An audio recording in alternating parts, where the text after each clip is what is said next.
Hello everyone, আসসালামু আলাইকুম। আমি পাখি লিটল কিচেন থেকে পাখি বলছি।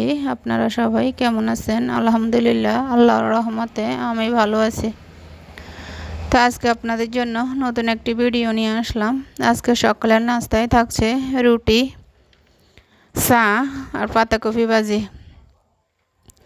তো কথা বলতে বলতে আমার ভাজিটাও হয়ে গেছে। এদিক দিয়ে রুটিগুলো ছেঁকে নিলাম। তো এখন সবাইকে খেতে দিয়ে দিলাম। চলে যাচ্ছি রান্নায়। আজকে রান্না করব বগুলি দিয়ে, মাছের মাথা দিয়ে রান্না করব, আর বেগুন দিয়ে মাছ দিয়ে ভাজি করব। তো প্রথমে মাছগুলো ভেজে নিলাম। এখন বেগুনগুলো হালকা ভেজে নেব। তো বেগুন ভাজিটা বসিয়ে দিলাম। তো আমার বেগুন ভাজিটা হয়ে আসছে। এখন ধনিয়া পাতা দিয়ে নামিয়ে নেব। তো বগুলিটা রান্না করব। তো মশলাপাতি সব কিছু দিয়ে দিলাম। এখন ডাল, মাছের মাথা এগুলো দিয়ে দেব।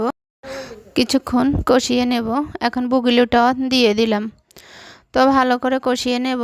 বগুলিটা কষানো শেষ। এখন পরিমাণ মতো জল দিয়ে দেব। হওয়ার জন্য অপেক্ষা করব। তো আমার বগুলিটা হয়ে গেছে। এখন বাগারটা রেডি করে নিলাম। তো বাগারটাও দিয়ে দিলাম। ভিডিওটা আর বড় করব না। সবাই ভালো থাকবেন, সুস্থ থাকবেন। নতুন ভিডিওর জন্য অপেক্ষা করবেন। আল্লাহ হাফেজ।